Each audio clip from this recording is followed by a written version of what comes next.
जय श्री राधे कृष्ण साथियों। मैं भी कृष्णा के यहाँ सारा चैनल में आपका स्वागत करती हूँ। कैसे हैं आप? आपके अच्छे स्वास्थ्य और सुखद जीवन की मंगल कामना करती हूँ। आपके और अपने इष्ट देवों को कोटि कोटि नमन करते हुए, बड़ों को प्रणाम करते हुए वीडियो प्रारंभ करते हैं। श्री कृष्ण गोविंद हरे मुरारी, हे नाथ नारायण वासुदेव। भगवान श्री कृष्ण की जन्माष्टमी यानी कि जन्मोत्सव यानी कि कान्हा जी के अवतरण दिवस, ये कब है? यानी कि 26 को है या 27 को है, कंफ्यूजन दूर कर ले। पूजा का शुभ मुहूर्त कब से लेकर कब तक है? इस व्रत में यानी कि इस दिन जन्माष्टमी के दिन सुबह से लेकर शाम तक हम किस प्रकार पूजा का की तैयारी करें, क्या हम पूजा की सामग्री यूज करें और किस मंत्र का उच्चारण करें और अभिषेक किस प्रकार कराएं, जन्म किस प्रकार कराएं, जन्म नहीं कराते हैं तो पूजा किस प्रकार करें, समस्त जानकारी लेकर आज की वीडियो में आपके बीच में। चलिए झटपट वीडियो प्रारंभ कर लेते हैं, लेकिन उससे पहले चैनल पर नए आए हैं तो चैनल को सब्सक्राइब कर लीजिएगा। अब आप बोलेंगे कि चैनल को सब्सक्राइब क्यों करें? चैनल को सब्सक्राइब इसलिए करें क्योंकि इस चैनल पर आपको आपकी अनेकों समस्याओं का समाधान घर बैठे बैठे मिलता है, वो भी बिल्कुल फ्री, निःशुल्क। इसलिए चैनल को सब्सक्राइब करें। इसमें ज्योतिषीय उपाय बताए जाते हैं, प्रामाणिक उपाय बताए जाते हैं, हर व्रत और त्योहार की कथा बताई जाती है, पूजन की विधि बताई जाती है, सही समय बताया जाता है और आपकी प्रॉब्लम को, जीवन की प्रॉब्लम्स को दूर करने के उपाय बताए जाते हैं। इसलिए इस चैनल को सब्सक्राइब करने में आपका फायदा ही फायदा है, जिससे एक ही स्थान पर आपको बहुत सारी चीजें देखने, सुनने और करने के लिए मिले, जिनसे आपका भला हो। तो इसलिए चैनल को सब्सक्राइब करिएगा, बेल आइकन का बटन भी प्रेस कर लीजिएगा, जिससे इस तरह की सारी वीडियोस आपके सामने आनी शुरू हो जाए। और उसके साथ साथ अगर आपको मेरी वीडियो पसंद आती है तो वीडियो को लाइक जरूर कीजिएगा, और ज्यादा अच्छी लगती है और जरूरतमंद आपके दोस्त हैं तो उनके साथ शेयर कीजिएगा। बात करें श्री कृष्ण जन्माष्टमी की। श्री कृष्ण जन्माष्टमी इस वर्ष अगस्त माह में कब है? जो जन्माष्टमी तिथि है, अष्टमी तिथि 25 अगस्त को रात्रि 3:39 से प्रारंभ हो रही है, जो कि 26 अगस्त की रात्रि 2:44 पर समाप्त होगी। तो उदय तिथि के अनुसार 26 अगस्त को श्री कृष्ण जन्माष्टमी मनाई जाएगी। 27 अगस्त को अष्टमी तिथि रात्रि में ही पहले दिन खत्म हो रही है, तो 27 तारीख को अष्टमी तिथि नहीं मिलनी है, तो 26-27 का कंफ्यूजन दूर कर ले एक बार। दूसरी बात यह है कि ये जन्माष्टमी क्यों है खास? क्योंकि ये जन्माष्टमी रोहिणी नक्षत्र में बताया जाता है भगवान श्री कृष्ण जी का जन्म हुआ था। रोहिणी नक्षत्र है, भाद्रपद माह की शुक्ल पक्ष की अष्टमी तिथि है। तो रोहिणी नक्षत्र, अष्टमी तिथि और सोमवार का दिन मिलाकर शुभ संयोग बना रहे हैं। सोमवारी अष्टमी वैसे तो बहुत महत्वपूर्ण है, लेकिन ये अष्टमी क्योंकि कान्हा जी के जन्म की है तो अत्यंत महत्वपूर्ण है, तो इसलिए 26 अगस्त को मनाई जाएगी और महत्वपूर्ण भी है। इसी के साथ साथ इसको गोपा अष्टमी भी कहते हैं, इसको श्री जयंती भी कहते हैं, तो इसको जन्माष्टमी भी कहते हैं। तो ये नामों से पुकारा जाता है क्योंकि कान्हा जी के असंख्य नाम थे, तो उनके जन्मोत्सव के भी तो नाम होंगे। तो इसी प्रकार से ये आपको डेट कंफर्म हो गई और ये जन्माष्टमी क्या है। अब हम बात कर लेते हैं कि इस जन्माष्टमी का मूल मंत्र क्या है, भगवान श्री कृष्ण जी को प्रसन्न करने का मूल मंत्र क्या है। तो बोलूं, हरे कृष्ण कृष्ण कृष्ण हरे हरे, हरे राम राम राम हरे हरे। इस प्रकार आप अपने मन के अंदर उच्चारण करते रहिएगा इस दिन, कान्हा जी के जन्मदिन वाले दिन। पहले से तैयारियां कर लेना, शॉर्ट वीडियो में भी बता दूंगी, अभी भी बता रही हूँ कि बहुत सारा कुछ सामान ऐसा है जो बहुत महत्वपूर्ण है, जो आपको लाना चाहिए कृष्ण जन्माष्टमी के लिए। पीला चंदन यानी गोपी चंदन जिसे कहते हैं, आपके पास होना चाहिए। तुलसी की माला या वैजंती माला आपके पास जरूर होनी चाहिए। एक बांसुरी जरूर खरीद के लाइएगा, आपके पास चाहे कितनी भी बांसुरी हो। 8 मोरपंख जरूर लेकर आइएगा, मैं बताऊंगी उससे क्या करेंगे। इत्र लेकर आइएगा, रात की रानी का इत्र मिले तो बहुत अच्छा, नहीं तो गुलाब का इत्र लेकर आएगा। अपने कान्हा जी के लिए सुंदर सुंदर वस्त्र लेकर आएगा, आभूषण लेकर आइएगा, मोर मुकुट लेकर आएगा। मोर मुकुट समझ रहे हैं? मुकुट में जिसे मोर पंख लगाओ। आप बहुत समझदार हैं। नया, अगर आपने लड्डू जी की सेवा ली हुई है तो नया बिस्तर लेकर आइएगा।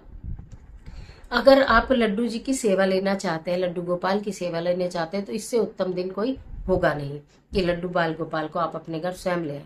कोई आपको देता है मायके से या कहीं से तो अलग बात है, नहीं तो आप स्वयं भी खरीद कर लड्डू गोपाल अपने घर में ला सकते हैं उनकी सेवा के लिए। पहले दिन से ही बच्चों को अपने साथ काम में लगाइएगा। पूरी जन्माष्टमी की सीरीज आपको मैं देने वाली हूँ, अंत तक इस वीडियो में भी मेरे साथ बने रहिएगा, जिससे सारी चीजें आपको प्राप्त हो जाए। इस वीडियो में जो बताऊंगी वो नेक्स्ट में नहीं बताऊंगी, इसलिए मैंने बोला है। तो बच्चों के लिए भी इसमें उपाय बताऊंगी बहुत बेहतरीन वाला, और बाकी आपके मनोकामना पूर्ति के उपाय भी बताऊंगी। आज पूजा विधि बता रही हूँ, बच्चों को अपने साथ जरूर लगाएं। जब भी हम अपने घर में कोई धार्मिक कार्य करें, अनुष्ठान करें, कोई पर्व हो, कोई त्योहार हो, तो बच्चों को उसके विषय में जरूर पता होना चाहिए। तो बच्चों को अपने साथ लगाएं, घर की साफ करें, सफाई करें, डेकोरेशन करें, क्योंकि आखिर कान्हा जी का जन्मदिन है। जैसे आप अपने बच्चे के लिए घर को सजाते हैं, उसी प्रकार कान्हा जी के जन्मदिन के लिए घर को सजाइए। बैलून्स लाइए। बैलून्स कौन से लेकर आएंगे? जो यशोदा मैया थी ना, कान्हा जी को ज्यादातर पीले रंग के वस्त्र पहनाया करती थी, गुलाबी रंग के वस्त्र पहनाया करती थी, और मोर पंखी रंग के वस्त्र पहनाया करती थी। इसलिए आप भगवान जी के लिए जब वस्त्र लें तो इन तीनों में से भी कोई रंग लेकर आए, बहुत उत्तम रहेगा। वैसे तो कान्हा जी मेरे सारे रंग के कपड़ों में बहुत सुंदर लगते हैं, उनकी छवि ही निराली है, अद्भुत है। नीले रंग के भी पहनते हैं, काले रंग के भी पहनते हैं, परंतु उनका जन्म हो रहा है तो इसलिए मैंने आपको बोला। छठी भी बताऊंगी आपको, सारा कुछ बताऊंगी आगे तक आपको। तो मैंने आपको बोला कि इस रंग के वस्त्र ले आए तो अति उत्तम रहेगा। घर को बैलून से सजाइए, साफ करिए, सुंदर करिए घर को। फिर जिस दिन जन्माष्टमी 26 अगस्त को प्रातः ब्रह्म मुहूर्त में उठ जाइए तो अति उत्तम रहेगा। संकल्प जरूर लेना होता है, नहा धो के स्वच्छ वस्त्र धारण करें, पीले रंग के धारण करें, तो मैं आपको क्या ही बोलूं। भगवान जी की कृपा दृष्टि आपके ऊपर पड़नी ही पड़नी है। फिर आप एक अपने घर के मंदिर की साफ सफाई करिए, गुब्बारों से सजा दीजिए, इत्र छिड़क दीजिए, सुगंध कर दीजिए, मेरे कान्हा जी आने वाले हैं। फिर उसके पश्चात आप एक कोई चौकी, अगर आपके पास है, चौकी लगाइए। तो मंदिरों में अद्भुत झांकियां सजाई जाती हैं, लोग घरों घरों में झांकियां सजाते हैं। लेकिन अगर आप अपने घर के मंदिर में ही अगर आगे पट्टा करके या चौकी रख के विराजमान करते हैं तो अति उत्तम है। नहीं कर पाते हैं तो जैसा हो वैसा कर लीजिए। कहने का मतलब यह है कि आपके भाव अच्छे होने चाहिए। ठीक है, एक कपड़ा बिछाकर पीले रंग का, वहां पर आप कान्हा जी को स्थापित कर दीजिए। एक हाथ में थोड़ा सा चावल लीजिए, फूल लीजिए, गंगा जल लीजिए, और उसमें फिर हाथ में लेकर संकल्प लीजिए कि इस कृष्ण जन्माष्टमी पर मैं व्रत रख रहा हूँ, रख रही हूँ। या व्रत नहीं भी रख रहे हैं तो आज का दिन बहुत अच्छा जाए। रात के 12 बजे तक मैं जागरण करूंगी, रात के 12 बजे मैं कृष्ण जन्म कराऊंगी या कराएंगे। उसके पश्चात ही हम खाना खाएंगे। अगर आप दिन नहीं रह सकते हैं पूरे 12 बजे तक तो आप भले ही दिन में खाना खा लें, लेकिन आप जो है पूजा जरूर रात को करिएगा। ये संकल्प लेने के बाद आपको कुछ चीजें जो मैंने बताई हैं पूजा की वो चढ़ाइएगा। जैसे बांसुरी आप लेकर आए हो, भगवान की फेवरेट बांसुरी आप लेकर आए हो, भगवान के फेवरेट मोरपंख आप लेकर आए हो, वो भगवान को अर्पित कर दें, सुगंध अर्पित कर दें। फिर खीरे से भगवान जी का जन्म कराया जाता है। सॉरी। तो खीरे से जन्म कराने के लिए पहले से एक खीरा ला के रखे, उसमें एक डंडी, खीरे के अंदर एक डंडी निकली हुई, यानी उसकी जड़ निकली हुई हो। जब खीरे को तोड़ते हैं तो इतनी लंबी डंडी सी रह जाती है। मैं दिखाऊंगी प्रीवियस वीडियो में, अगर आप खीरे से मैंने जो वीडियो बना रखे हैं उसमें जन्म होते हुए देख लोगे तो बहुत अच्छी बात है, नहीं आप कहोगे तो मैं एक अलग से वीडियो बना दूंगी, उसमें मैं खीरे से प्रॉपर आपको दिखाऊंगी किस प्रकार आपको खीरे में शालिग्राम जी को बैठा दिया जाता है और किस प्रकार जन्म कराया जाता है। शालिग्राम जी इसलिए मैं बोल रही हूँ कि कान्हा जी की लड्डू गोपाल की इतनी छोटी सी मूर्ति आपको मिलेगी नहीं। और किसी भी फल में कुछ लोग कद्दू से भी कराते हैं, कुछ लोग खीरे से भी कराते हैं, तो खीरे में आपको मिलेगा नहीं, इतना स्पेस नहीं होता है अंदर। तो बस हम शालिग्राम जी को बैठा देते हैं। तो वो मैं आपको दिखा दूंगी, आप कमेंट बॉक्स में लिख कर बता देना तो मैं आपको करके भी दिखा दूंगी। तो हमें खीरे में जन्म करने के लिए वो उसको उसमें रखकर छोड़ देते हैं, जैसे गर्भ में बच्चा रहता है। कहने का मतलब ये है, पीले रंग के पुष्प लाइए, लाल रंग के पुष्प लाइए, वैजंती के पुष्प ले आइए, रात की रानी के पुष्प ले आइए, खूब सुंदर सुंदर सुगंधित पुष्प लेकर आइएगा। उसके बाद आपने वो सारा रख दिया, एक लोटा जल भर कर रख दीजिएगा। ठीक है, ढक कर एक लोटा जल भर कर रखिएगा। फिर पूरा दिन आप अपने घर में पूजा करिए या मन को सात्विक रखिए, घर में सात्विक भोजन बनाइए। व्रत नहीं रख रहे हैं तो प्याज लहसुन से परहेज करके सीधा साधारण खाना खा लीजिए। वैसे तो आज के दिन फलाहार खाया जाता है, लेकिन जैसे आपके घर में व्यवस्था हो।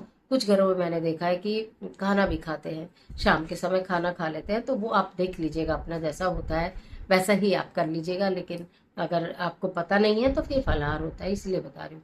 फलाहार में अगर आपके रात के 12 बजे तक नहीं रह सकते हैं तो उस प्रातःकाल पूजा करने के पश्चात आप फिर थोड़ा सा जल ले सकते हैं, फल ले सकते हैं, जूस ले सकते हैं, दूध, चाय, मखाने इत्यादि इन चीज़ों का सेवन कर सकते हैं। तो पैर में भी फ्रूट इत्यादि खा सकते हैं अगर 12 बजे तक व्रत रख रहे हैं और रखने में प्रॉब्लम है तो। नहीं तो बार बार भूचूटा ना करें तो और अच्छा रहेगा। तो इस प्रकार आपको ये पूजन की सामग्री। अब बात करते हैं रात के 12 बजे की। शंख की ध्वनि के साथ, घंटी की ध्वनि के साथ भगवान का जन्म कराया जाता है।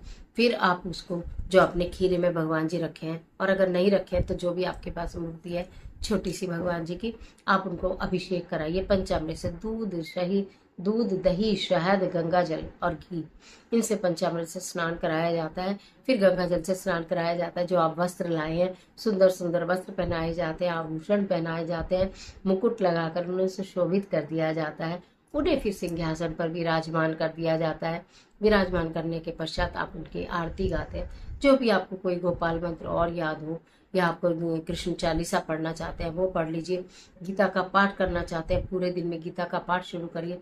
जन्माष्टमी से लेकर अगर आप गीता का पाठ करना शुरू करते हैं, 18 अध्याय है, पहले दिन से अगर आप शुरू करते हैं और आगे तक पूरा करना शुरू कर देते हैं, आपको क्या ही बोलूं, अद्भुत परिणाम देखने के लिए मिलते हैं।